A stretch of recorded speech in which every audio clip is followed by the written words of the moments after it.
Welcome, low ego action heroes. This is Debbie Levitt from DeltaCX.com. We're a full service CX and UX agency. And this is Office Hours Ask Me Anything. And I had that beautiful microphone in front of me and forgot that all of my recording equipment are in my vocal booth in the other room. Hi, I-10. So happy to see you. Because I'm in the process of recording a video training for a client. I custom wrote a training for a client. I'm very proud of it, and I've been recording it. And guess what? That means I have to move all of my equipment from the desk into another room, and I didn't move it back. And you know what? I'm not going to this week. I am focused on that client. So sorry that I'm on the lower quality microphone. I will turn down the volume a little bit. It looks a little hot. But I'm happy to see those of you joining us. And this is Office Hours Ask Me Anything. And usually I'm here for about an hour and I take your questions. All questions are welcome. I did get some questions ahead of time because you can send them 24 hours a day, 7 days a week. You can send them to deltacx.link/ask, or you can ask them here in the live chat on LinkedIn, on YouTube, and Twitter. Hi, Krishna. Good to see you. So let's take a look and jump right in to the questions that I got ahead of time, as there are a bunch of them. And if you ask a question, we'll just add it to the end of the list. First, of course, a quick thanks to everyone who financially supports the channel, which is totally optional, but I am grateful to those who do. I reinvested in the channel, and sometimes I buy chocolate chips. Thank you to Anita, Chang, Darren, Ican, Irena, Jordan, Michelle, Nikki, Ralitza, Ray, Solomon, and of course, the fabulous Mix Betty. And I do update this as people come and go, so hopefully if we have new people, your name will be up there too. So let's take a look at our first question, which looks like this. Hi, Debbie. I'm very curious to know which sites or apps, in your opinion, have nailed their UX or interface and is a pleasure to use. Oh, people in the chat room. Anybody? Someone said the anonymous link isn't working for me. deltacx.link/ask is not working. Let's see, what happens when I type it in? deltacx.link/ask.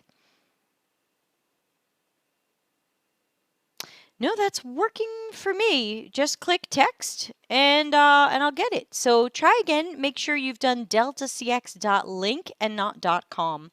deltacx.link/ask. That should work. Everybody give it a try. Everyone QA it with me. So as for my favorites, I would have to say I've got two, and of course these are not sponsored. I am not paid to say this. So let's talk about these. I10 says TikTok is my favorite, honestly, except accessibility issues. So I don't use TikTok, so I couldn't tell you about that.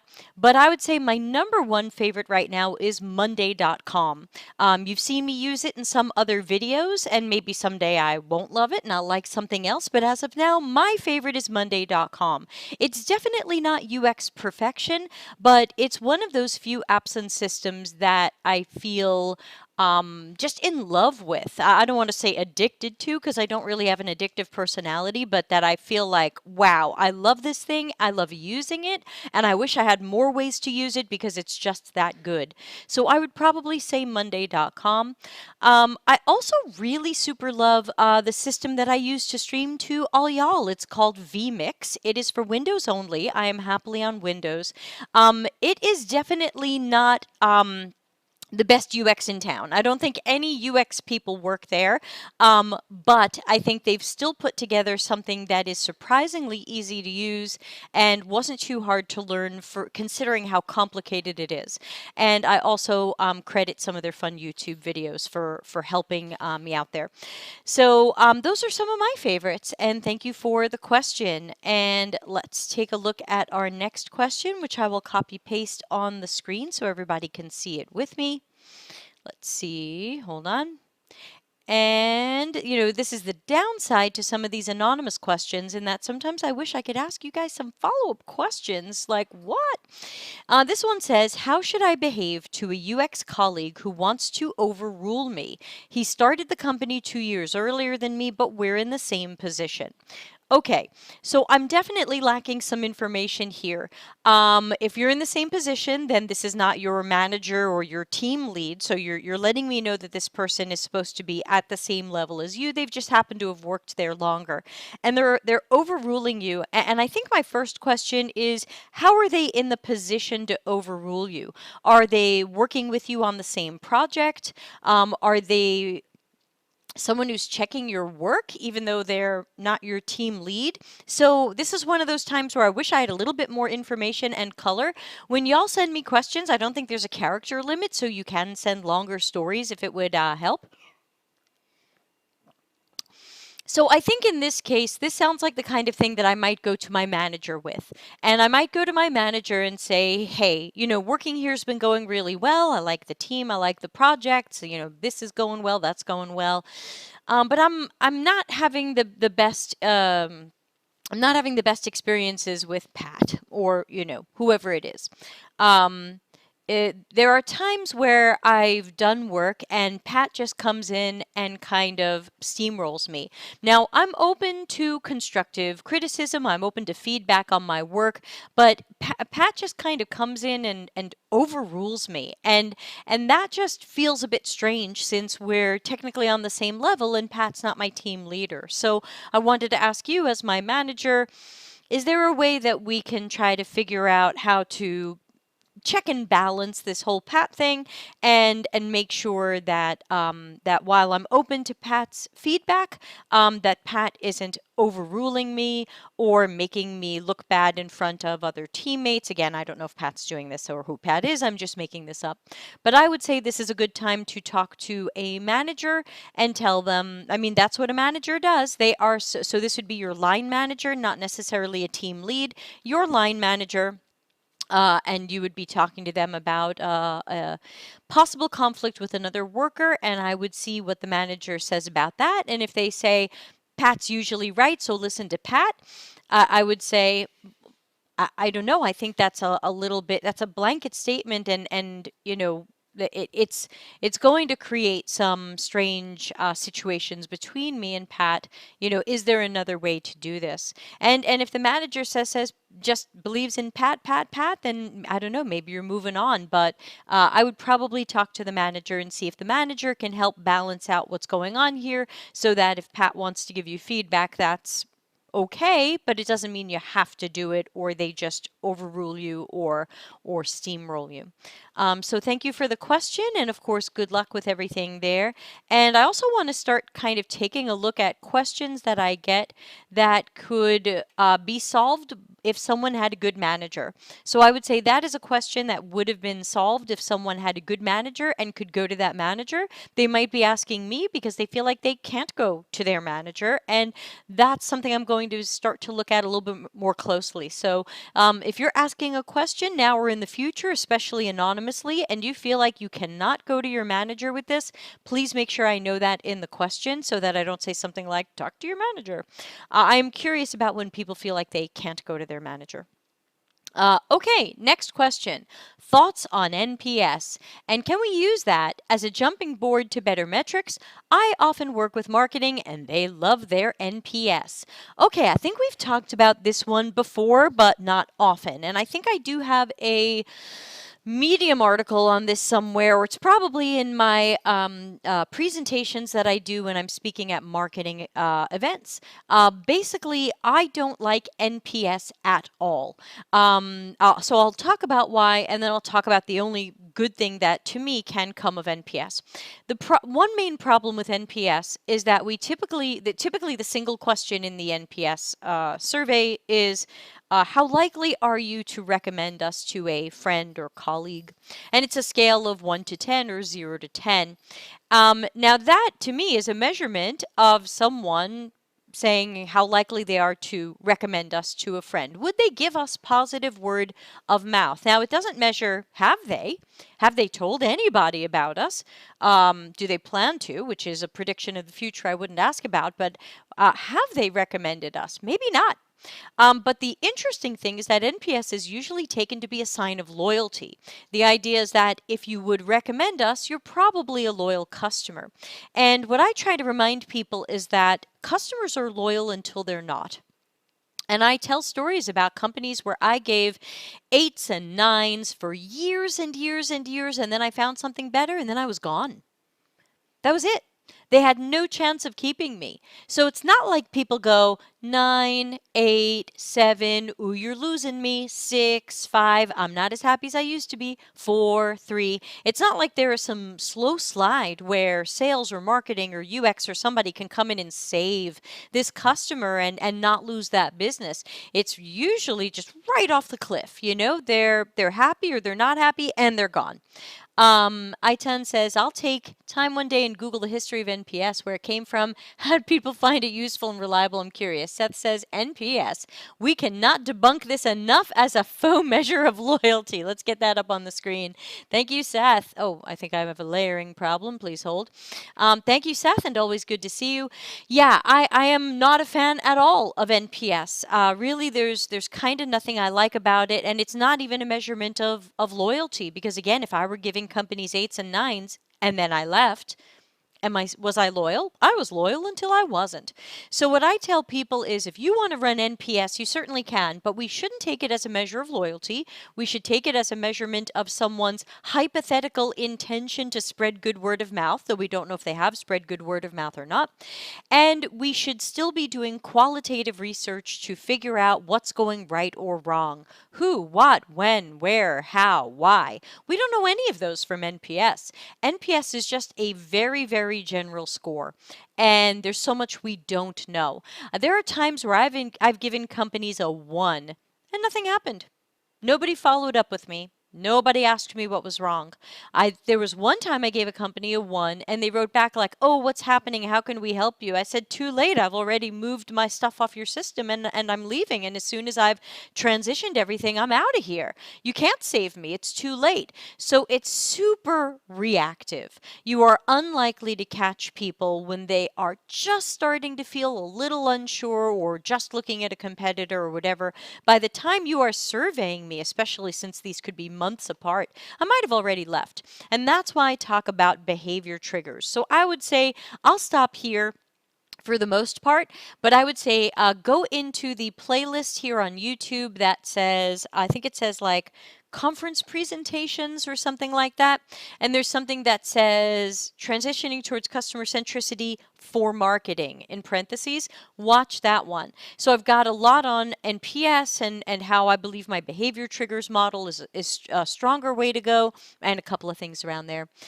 Seth says NPS at best is an indicator that you need to look into some stuff that's going wrong. And I think, as I say in the talk, even if we were getting a 9.6, I would still want to know what's going wrong. You're never going to be perfect. It's never going to be finished, and you should still be doing qualitative research to learn more about what's working, what's not working, who, what, when, where, how, why, and how we can make it better. So NPS, no thanks. You can say to marketing, great, we got an 8.6. What do we need to improve? Oh, nobody knows. Now they're going to think run another survey, but it's really better to do observational research and really get to know people, systems, context. All right, next question. Whom should I involve in my UX research sessions? Again, this is missing a little bit of context and information. There's going to be you. There's going to be the participant. Sometimes there's a note taker if you like those. I don't always use a note taker. I typically do not have anybody else in my research sessions unless I am required. So typically I am not inviting a whole bunch of people to the research session, especially if I am not in a system that gives me total control over the participant not seeing or hearing those people. So for example, on a regular Zoom call, people might unmute themselves, or they might turn on their cameras. If you use Zoom webinar, you can block them from unmuting themselves or turning on their cameras. If this is in person in some way or in a listening lab, typically you have one researcher there or one researcher and a note taker. Everybody else is behind a two-way mirror. They don't see all these people. So in general, I don't like to crowd the participant. And if there are other people listening in, I try to make those people as invisible as possible. But that has to do with your technology. When I've done these things on Microsoft Microsoft Teams. I think Seth might have been part of one earlier this year. We had a bunch of people in the research session, and the participant could see all these people. So you just have to make sure these people know not to unmute and to have some other way to back channel you if they have a question that they want to ask. But ultimately, I would rather show a video of the sessions to teammates, product, engineering, stakeholders. I would rather them see a video of it than them be involved in the moment, because I would be worried about them biasing things somehow, or unmuting, or turning on their camera, or typing a comment. You really have to have some good agreements in place with people if they're going to join it live. Otherwise, they can certainly watch the video later. It's still lifelike and exciting. Okay, the next question was a little bit weird. As always, everybody, please proofread your questions before you send them, because I'm not totally sure what this one means, so I'm going to have to guess. This one says, how should be giving feedback to UX designers as a UX designer?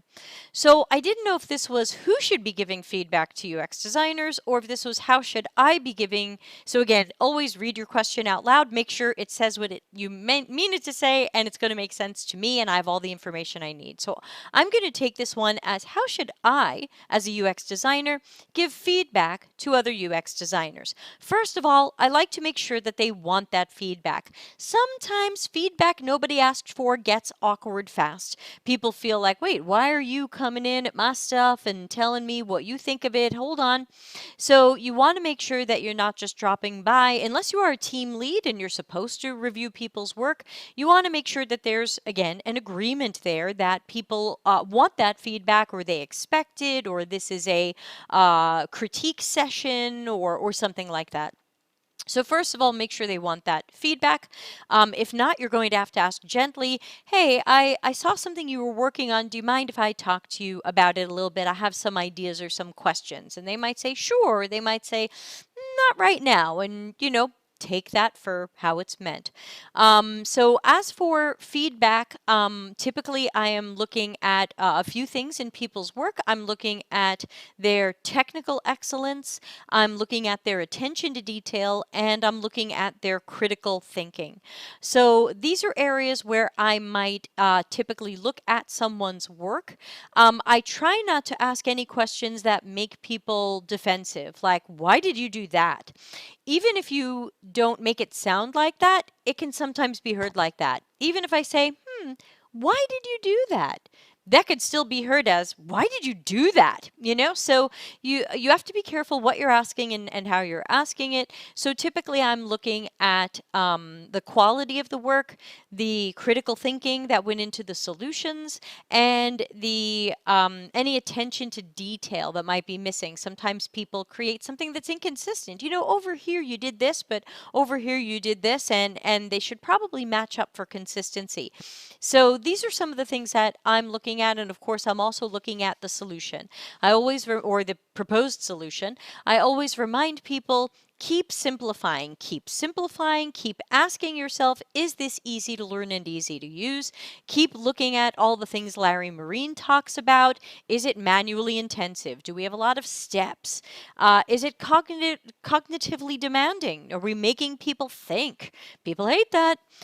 Is it error prone? Is it likely that someone could make a mistake here and our system's going to let them make that mistake? And knowledge dependent. Is there something that we're expecting people to know or remember that we could adjust for in this system? So when I talk about simplification, I don't just mean more white space or a prettier font. I mean simplifying a task or a user's workflow based on what we can build into the system. So I would say those are the things that I tend to give people feedback on, especially in design, not necessarily in research, but you're asking about design. So those are things I might look for: consistency, accessibility, anything that falls into heuristics. If they've made something that seems simple and short and logical, intuitive, easy to learn, easy to use, those are the things that I tend to look at. I hope that helps. I am up to the last question I got ahead of time. So if you have any questions, they are absolutely welcome and there is no charge. This is not like that karaoke place I went to where you only sing if you tip. So please ask your questions here in the LinkedIn or YouTube chat room, or you can ask them anonymously at deltacx.link/ask. Faith, did you ever get that working? Let me know. And also, let's remind everybody, pretty much anything you could ask me the answer is here. deltacx.com/links. How do you join this weekend's Acture workshop? Link is there. Deb, when are your shows? Calendar of events is there. How do I put my name in for your giveaway, your free giveaway? The link is there. Anything that you could ask, the answer is on deltacx.com/links. Other than that, please subscribe here on YouTube, give us a like, and write a comment after the stream is over because that helps us in the algorithm. Alrighty, let's look at our last question until we get some more questions. It says, I get so excited and stressed when I present my work. What do you suggest to overcome my fear of presenting? There's lots of suggestions I have for that. Some are a little bit more traditional and some are non-traditional. So as for fear of presenting, which is something I've never had, so it's not something I had to get over, I recommend, first of all, practice. Any opportunity that you can get to try speaking in front of a group on any topic, take it. If you have a Toastmasters club, try that. If there's a meetup, anything that you can do to practice presenting, go for it. Also, just remind yourself, I work here. They want me to work here. I'm probably doing a pretty good job, and I did my best job on this presentation. So relax. Here's my story. Yasir says, oh, I'm late. Yeah, we usually start about 23 minutes ago. Same time every day. But I'm glad you're here now. So I would say any practice that you can get. I10 says, I changed my laptop and I can't open Delta CX links on Safari. I can open all other website. Is it something you know about? Are they deltacx.com or deltacx.link, I10? We will troubleshoot this. We will figure it out. They're two different systems. deltacx.com is my WordPress website. deltacx.link is a third-party system I use to make URL shorteners. So let's first figure out which one isn't working. Now back to the person who's having some trouble with getting stressed out over presenting. To me, you just have to find more ways to get used to the idea of presenting. And sometimes presenting is always going to be a little exciting and a little stressful and a little scary, and you might be breathing differently, you might be sweating, and it might always be like that, and that's okay. Thank you. Thank you for the subscription. But one thing I like to recommend to people, send me a screenshot in Slack and I'll check it out.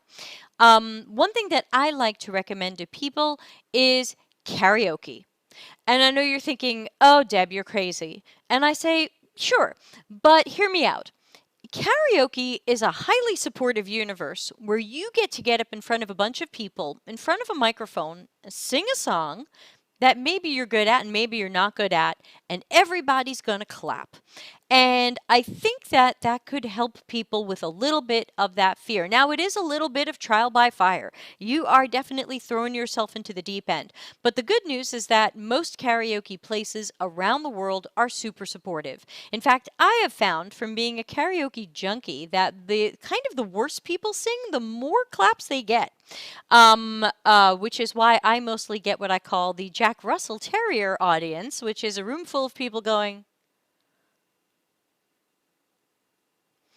So I find that it's a great place to get up in front of a microphone from people you're probably never going to see again and just go for it. And hopefully that will make you a little bit more comfortable about getting up in front of a room full of people and just going for it. So I like that advice. Let me know if it works or what you think of it, but there you go. Good luck and let us know. And here's Ray. Ray's got a question. Let's add it to the list.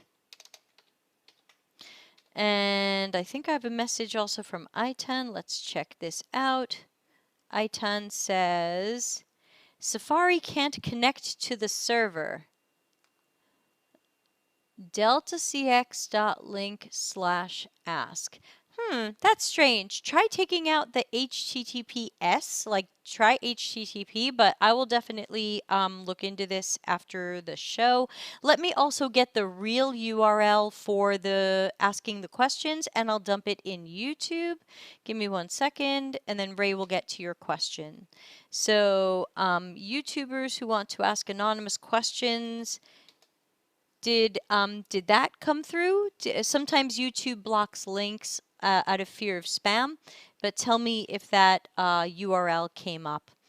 Okay, let's get Ray's question cooking. Oh, I got Ray's question on the list. Paste. Okay, and then let's put it up on the screen.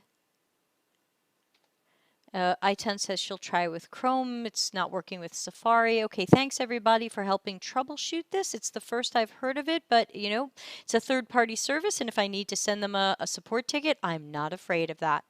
All right, here's our question from Ray. And Ray says, don't get triggered, Deb. Yeah, very little triggers me, you know, but keep trying. Faye, I see your question. Yours will be next. After Ray's question, who's writing to us from LinkedIn. So let's put, okay, Ray, I got the last word too. Faye, right, okay, Faye and Ray. Oh my God, someone help me here. Okay, Ray says, don't get triggered, Deb. I'm a UX boot camper. Well, I hope it worked out for you. UX is chaotic. That's true. The eradication of boot camps is unrealistic. Well, I don't know. When I thought of the cause of the craziness I saw, I concluded the company was not only to blame, but also UX management and senior UXers. This is what led me to seek out people like you. How do we resolve this issue, move forward to strengthen the community? Yeah, I don't know if you saw Dr. Nick's post today that I commented on, but that's something I'm going to be pushing pretty hard next year. I'm going to be pushing pretty hard not only to fix education, but also to give a wake-up slap to UX leadership. I've found over the last 3 years that a lot of UX leadership has gotten a little bit loose. First of all, people in UX leadership don't always have UX backgrounds, and I think that's bad for UX. We don't see that in other places. Nobody says, hey, you know what? Take that marketing person and make them the manager of the product managers. But for some reason, people put non-UX people in charge of UX people, which obviously immediately limits the support you're going to get. It limits your opportunity to grow. If your manager has never done what you've done, how are you going to grow? How are they going to be like, you know, I've been there and here's what we do? They just can't. I mean, even if they're wonderful managers and wonderful people, they don't know what you do. And they haven't been there and they haven't walked the walk. So I think we do have a huge problem with UX leadership. Now, I still blame boot camps. Now, some people are getting okay educations from them, but if you didn't get a job, then I blame the boot camp.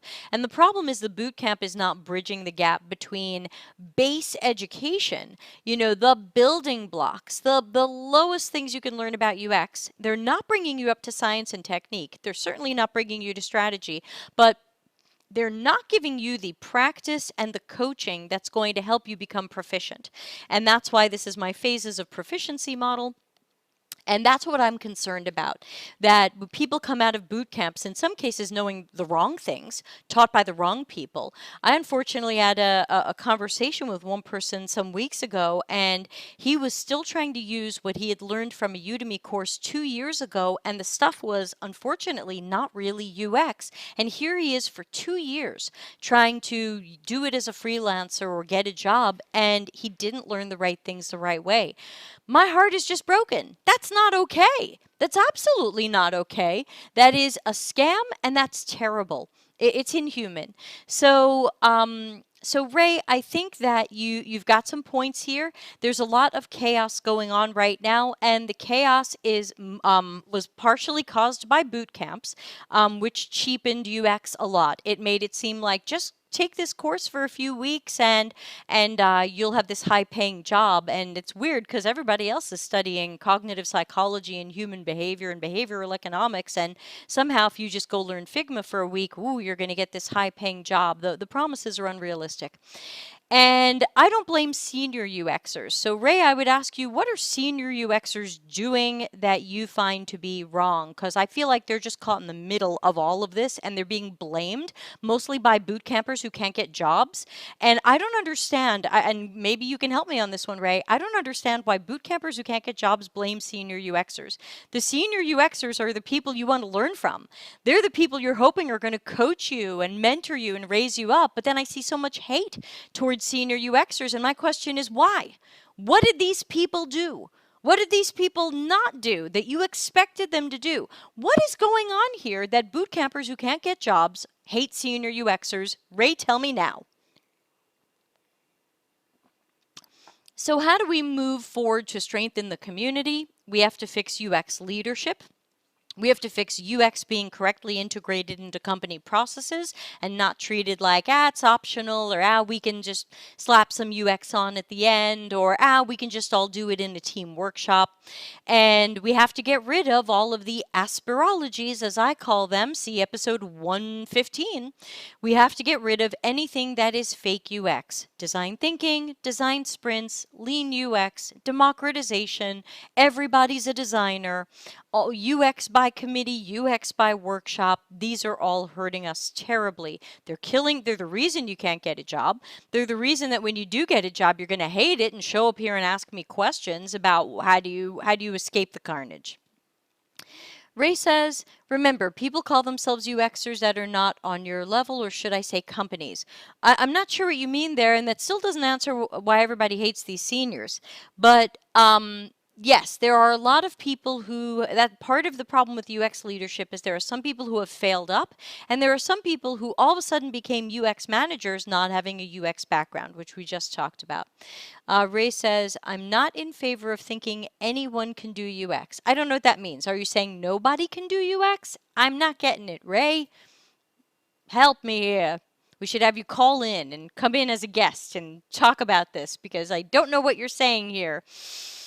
But ultimately, I think to move forward to strengthen the community, we have to fix the Civil War. And that's something I'm going to be focusing on starting in January. We can't have half of UX saying, here's the right way to do things, and here's how we save our jobs, and here's how we keep our power and autonomy, and no, everybody's not a designer. And we can't have the other half of people going, yeah, everybody's a designer, and let's just hold workshops, and let's just do team meetings where we all design together, and everyone's a designer, and let's give up our power so people will invite us to sit with them at lunch. There's a civil war there, and I'll be writing about that on Medium and speaking about it more on this channel starting in January. We have to fix that because we're fighting against ourselves and we're losing. Everybody's losing. UX jobs, the pay is going down. I'm not seeing, what did we just see from one of those Medium articles? Something like 243,000 people registered for Google's UX course on Coursera. That doesn't mean they finished it, but they started it. And then I went to LinkedIn and I found 6,000 jobs looking for people with under 2 years of experience. So 243,000 people signing up to the course for 6,000 jobs. We are all out of whack. Because we have no standards right now. We need standards again. We tried to have standards, and then people like Joe Natoli and other people come out and cry gatekeeping. And to that I say, where's my effects? Bitch, you're the gatekeeper. So stop saying it's gatekeeping. We have no standards, and now people are coming to me on Tuesdays and going, my job's a mess, my manager doesn't know what I do, I can't get support, I'm hired to do UX and they're not letting me do UX. We need standards again. Ray says, I was meaning, I don't think just anyone can do UX. Boot campers, reading a book, looking at a couple of videos. Yeah, absolutely. To me, I'm hoping in January to release my new what's the word? I guess model for UX education. And it starts with things like that, but that's like step 1 of 4. So, and if boot camps are only covering step 1, that's why you're not job ready. I envision 4 steps, and each step is like gigantic. Each step might be a year. I don't even know. I'm still working on the model. But anyway, I'm working on it, Ray. I'll do what I can. And it's a mess. And I think it starts with the Civil War. You know, you have me and Darren and Dr. Nick and Larry and other people who say, good Lord, just let us do UX correctly, the way Don Norman would want it done. And then you have other people who are like, yeah, just use design thinking, and you've harnessed what Debbie does. Impossible. Ray says, I'm not sure why boot campers hate seniors. From what I can tell, most are lazy, but that's my limited appearance. Oh, you mean that boot campers are lazy? I don't think the seniors are lazy. Boot campers might be lazy, but I don't want to put anyone in a bucket and call them a thing. I've seen many boot campers I've seen are not lazy. They're working very hard to try to get a job, but the problem is without having done learned the right things the right way and had the right mentoring and coaching, they're just going to be in this limbo until they get better at UX. So it's not that I think they're lazy. I think they don't even know what to do to get to where they're trying to go. And the schools don't make that clear because the schools don't even know. E. Sweeney says, I took a boot camp through HFI, and it simply gave me a general understanding. It lit a bigger fire to learn more, develop skills, and complete a degree that's related. Now means I can jump in and do. Okay, so thank you, E. Sweeney. Yeah, that's why I'm thinking that what I'll call just in general book learning is going to be step 1 of my educational model. Reading books, watching videos, taking the micro lessons here, maybe a boot camp or maybe some other certificate course. But once you have that initial knowledge, you have to figure out, now how is this done? That's where I think that my think out loud sessions and my micro lessons are going to come in, because that's where I show you how we go from this to this, but I connect the lines. I don't just go, oh yeah, reverse engineer. I was reading one of my own old articles today, and it was me pooping on Jared Spool, super evil, for claiming that there are 5 easy steps to becoming a UX unicorn. And like one of his steps was like, learn everything you can about the thing. And I was like, that's a step? That could be years. It doesn't even make sense. So, and then one of his steps was like, reverse engineer what others have done. If I put up on the screen a persona I've done, how do you reverse engineer that? How do you know how I got there?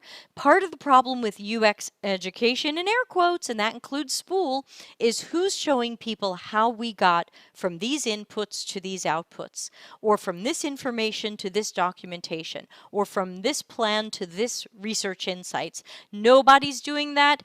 Other than me, as far as I can tell. I wish other people would. I'm not trying to be special. I want to be unspecial. I want to be really boring. I want there to be everybody teaching UX this way. It shouldn't be just me. So that's how I feel about that. Now let's go back to our other question from Faye. Thanks to Faye for Faye's patience. How should I approach reaching out to a company to help them with UX research for my portfolio? Yeah, E. Sweeney says, qual is an in-depth process. For sure. I've had a casual conversation with them already. I don't want to close the door on it. Paid work if it's possible. Okay, so Faye, if you're still here, there's a couple of things I'm not sure about.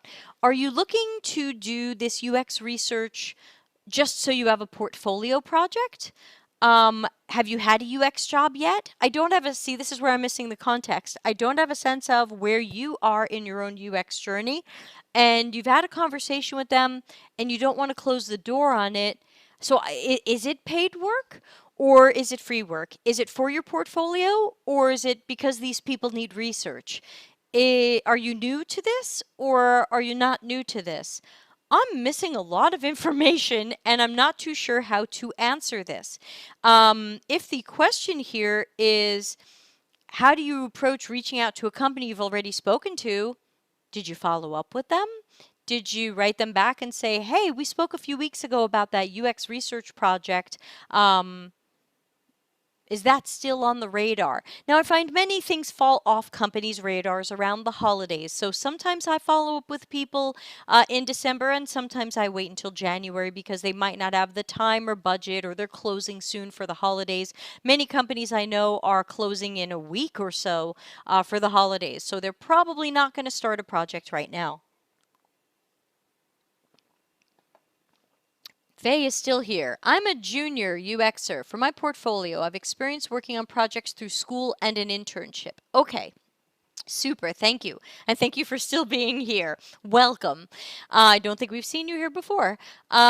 So chances are you can always ping them now, but so many things just fall apart around the holidays. So you could ping them and say, looking to see if this project is still on your radar, or if it's better if I check in with you in mid-January. And sometimes they go, no, let's talk about this, or yeah, let's talk. Let's wait until January. We're just not focused on it right now. Or they might say we don't need this anymore, and you just kind of cross it off your list. Yesir says he wants my Delta CX shirt. This is my hoodie. This was really expensive, and I'm not selling these right now, but we could think about it. It was because it's embroidered. It's 11 colors of embroidery, so it was not cheap. Also, I bought the hoodie that's designed for outdoor construction workers, so it's really warm. Well, now I'm selling it to you, and I can't even make it available. Faye says, I actually work for them as a brand ambassador, and I talked to the engineer, and he gave me his business card and mentioned they need help with usability testing next year. Great. So you put it in your pipeline, and you can always say, hey, engineer, thanks so much for that great conversation about that usability testing and research we might be looking at. When is it best to follow up with you on that? Mid-January? And then you make a note to yourself in your calendar. So I either use Monday.com, not sponsored, to remind myself to contact people who are in my sales pipeline, or sometimes I put in a Google Calendar reminder to myself, hey Deb, don't forget to follow up with engineer at the company, or whoever. I assume it would be paid, or the question is, can they temporarily take you off the brand ambassador job? If that's paid and it's like full-time paid, can you sneak over to the other thing and still get paid for that? But either way, don't feel like you have to sell it for free. If you're doing good work, it's got value. So don't feel like you have to do it for free. This is a company that makes money, and you're going to help them with business intelligence and risk mitigation. You are helping to keep them from making the mistake of releasing something that doesn't have good usability. So do not feel like you have to sell this for free. If you're still new, you might sell it for cheap, but don't sell it for free. And if you are relatively new to UX, I always, who knows what I'm going to say next, recommend having a mentor or a coach check your work. Because even though you've done some programs and you had an internship, you might still be learning. And my concern, especially with real work, is that there might be some things you're still guessing at. There might be some things you're not doing as well as you could have. And if you don't have that mentor or coach reviewing your work, you don't even know what you don't even know. Faye says, I need to follow up this week with some observation I learned while working, and then introduce myself as a researcher. I want to ask for them to be a stakeholder I can meet with weekly. So, yeah, do it. Faye, just do it. You don't need my permission. I say do all these things, and keep notes on who you spoke to and what they said, and if they want to talk to you again later, or wait until January or whatever it might be. Hold on, I'm going to move myself down a little bit. How's that? Yeah, do it. I'm not sure your question is. I just say go for it. I will do it through Curiosity Tank. Okay, great. So you're working with Michelle. Fantastic. Make sure you're using the hours that she gives you for those reviews. I've spoken to her about that as well. I think that Michelle should review people's plans and work with them on those screeners and the recruiting, and watch your video. At least watch one video of you doing anything that's moderated. So that you can get feedback. I do that coaching as well, but Michelle is your first choice, so let me know if you need more. But yes, do it, and come back and tell us how it's going. Ray says, I like the Delta CX jingle. Yeah, I paid one of my favorite musicians on the planet to write and create that so that no one would accuse me of copyright infringement. Faye says, oh, thanks, I don't want to mess it up. Hey, if you've got Michelle on your side, you're not going to mess it up. And if you have to buy some extra hours with Michelle, do it. It's going to be worth it. There's really no replacement for that sort of mentorship or coaching. So I would say, make sure you're working closely with Michelle on this stuff. Make sure she's on top of the project with you and giving you that coaching. And if you have to buy a few extra hours, do it, because it's going to be worth the knowledge you'll get and the leveling up that I hope you will do. So, Faye, good luck. Make sure you come back and tell us how it went. And Michelle's going to be on the show twice in January. We just booked 2 shows with her. She's going to be doing 2 things. So we're going to see her again very soon. That was the last question that I have. I usually stick around another 15 minutes so that we're here a total of an hour. So if you have any other questions, I will put them on the list. Questions are optional, but they are free. So please ask. Meanwhile, remember that any question you might have about the show can be answered here, deltacx.com/links. That one should be working. That would tell you stuff like what's coming up on this program. Check the calendar. Let's see. Yasir says, when we don't know the scope of any work, how do we get hands dirty? Okay, Yasir, I'm going to need you to re-ask that. Because I'm not totally sure what you're asking. I'll put it up on the screen, and you can hear when I read it out loud, I'm missing something. When we don't know the scope of work of any project, for example, DeFi technology. I'm not sure what DeFi is. Is that something in finance? As a UX designer, how should we get hands dirty apart from UI research? How do you research the UI? All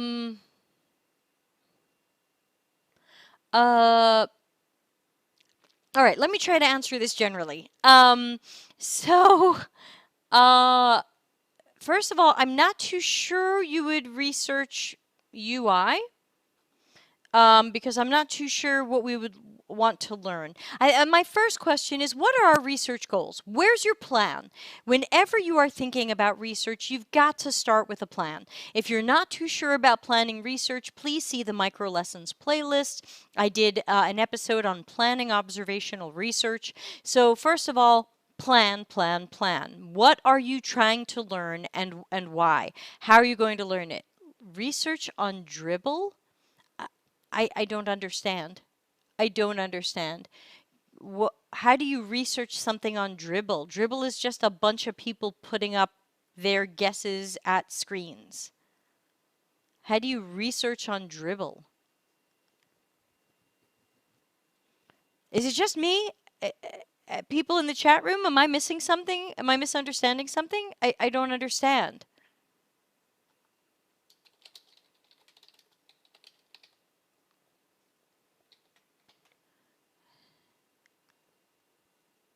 Aren't we talking about researching with our users and customers? What are we researching here? How do we get our hands dirty? I thought you meant with researching with users or customers, but then you wrote UI research and Dribble. So I'm confused. Chat room got quiet. Crickets, cricket.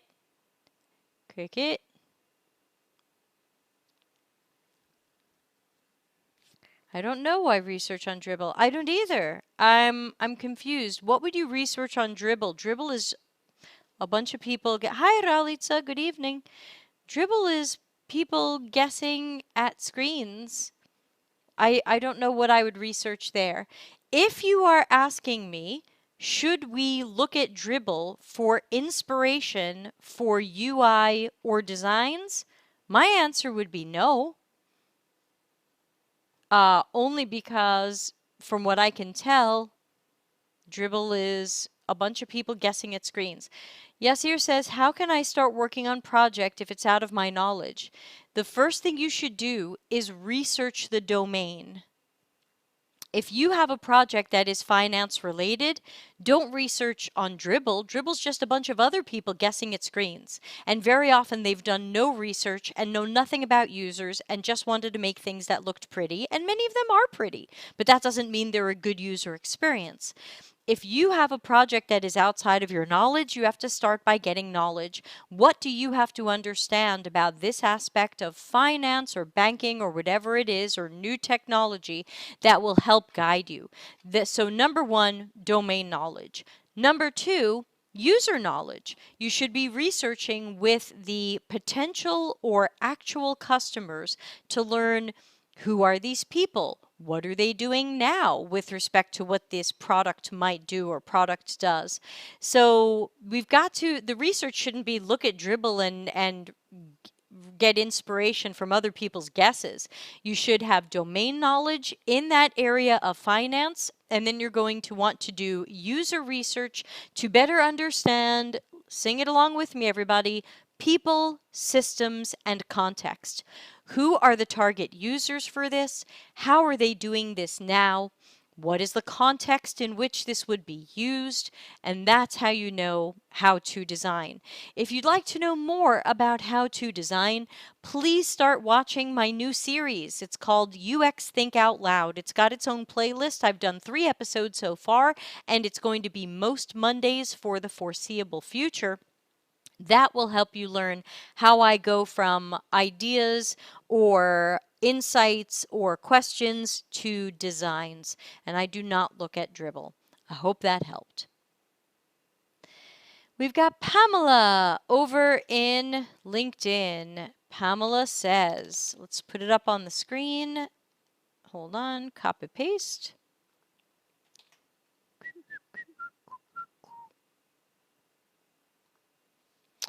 Okay, Pamela says, bonjour. What is, in your opinion, the best way to work collaboration between a researcher and designer to ensure they work well together? My favorite answer to that is try track agile. That's Googleable. TRI track agile. So the idea is that researchers are going along doing all of the relevant research for the project, and from time to time they're collaborating with and feeding the designer. So there might be generative or exploratory research that comes before you design, if you're the designer, for example, before the person designs, so that they have insights and customer information, and again, information on people, systems, and context, so that we know what to design, why, what's their task, how do we make their task better. And then, oops, wrong one, erased.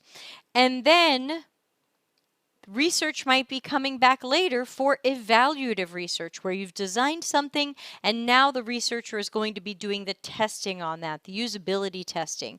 Pamela, tell me if I'm going in the right direction with this answer or if you meant something else, because I just want to make sure. I know you're probably about 30 seconds delayed behind me, but let me know if I'm going in the right direction with this or if you meant something different.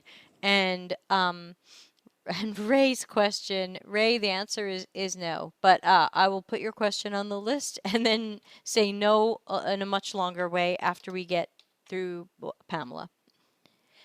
Pamela says, yes, I'm going in the right direction. Okay, so yes, so in that sense, typically a researcher is feeding the designer what they need to make the best decisions about concepts and their execution.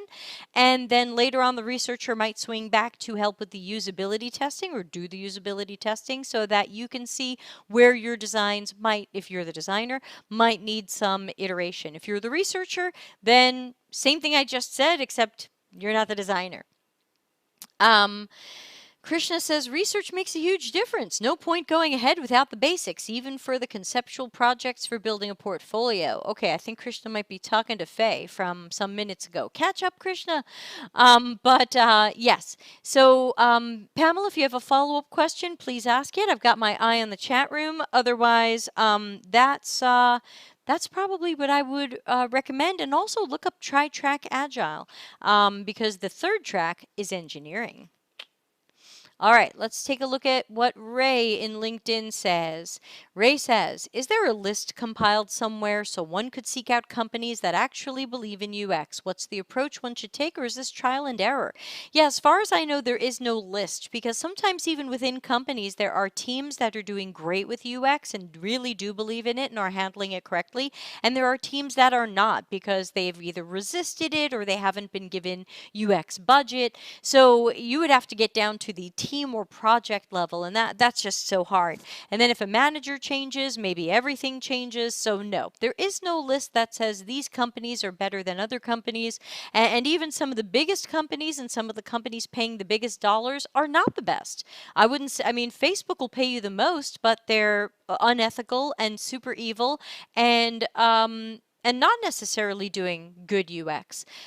So what's the approach one should take, or is this trial and error? It shouldn't be trial and error. We covered this a little bit in episode 129. So if you roll back to over on LinkedIn in the live streamed podcasts playlist and you head for episode 129, or you can go to YouTube and search for Delta CX 129. You should see episode 129 with Julia Dabari, where she talked about her suggestions for questions we should ask during job interviews so we can get a sense of what's really going on in this company or on this project or on this team. That way we can know ahead of time, does it look like this company is doing some of the right things in the UX realm, or are we walking into a mess or a disaster, or do we not want to work there? So it shouldn't be trial and error. There should be questions that we can ask where if they're honest with us, we would know ahead of time if this is a place we kind of don't want to work. Yes, episode 129, I believe, should be Julia Dabari, something about questions we should be asking during interviews. Ah, yum, yum, yum. That's mostly it. We've only got 3 minutes left. So unless anybody has a quick follow-up question to any of their earlier questions, that's kind of it. Looks like I didn't miss any emailed questions today. And I will make a note to the third-party company that some people were having trouble in Safari. And we'll test it out here on my boyfriend's Mac, and we'll work on that. So I apologize for the links not working as well as they could have today. So let's take a look at what's coming up on the show. Again, you can always go to deltacx.com/links. That's going to work. And you can see the calendar of events. I'll walk through it a little bit right now. And let's take a look. So tomorrow is our Slack monthly networking. Yes, you can visit this link to see how to join our Slack. It's totally free. We have about 100 active members at any given time, but over 1,100 people have registered. So people tend to come and go as they need it or enjoy the community. We've got our video networking tomorrow. We just have a video call and talk about whatever. It doesn't have to be UX. Oh, thanks, Ray. And thanks, Yasir. Friday is reaction stream in returning to our shorter format. So that is these are all 6:30 p.m. Italy time where I am. Deb reacts to stuff. Nobody sent me stuff yet, so if nothing happens, we'll cancel it. Monday the 13th, of course, Mondays I'm doing my Think Out Loud teaching UX design by doing UX design. So Monday the 13th will be one of those days. Tuesday the 14th, Ask Me Anything. Wednesday the 15th, micro lesson on prioritization with Larry Marine. Friday the 17th, specially scheduled office hours Ask Us Anything with Darren and Dr. Nick. It'll be Friday that week instead of Tuesday, so check that out. The week before Christmas, Monday the 20th, my boyfriend, the handsome guy over there, will be teaching everybody how to build their UX portfolio in WordPress.org. Do not pay for WordPress.com. So he'll be helping with that. That's Monday the 20th. Tuesday, we've got double office hours where I do it for 2 different time zones, so see you then. And I think at that point, we're kind of winding down for the end of the year. I'm probably not going to do too many streams for the last week and a half of the year. I'm just finding that people are so distracted with holidays and travel and family. And so we'll just keep it light over here, and I will see everybody again in January. So that is the coming schedule. Oh yeah, and before New Year's, we're going to do an office hours Ask Me Anything where my boyfriend's a special guest to celebrate 3,000 subscribers here on YouTube, and you get to ask him wacky stuff. All right, I guess I will play us out of here, but I will see everybody, oh gosh, I guess Friday for the reaction stream. If it's canceled, I'll see you Monday for Think Out Loud. So everybody, please be well, double mask, hand sanitize, stay safe, and UX well, and I will catch you soon. Thanks. Bye. Customer centricity as business intelligence. Visit deltacx.com to learn why we are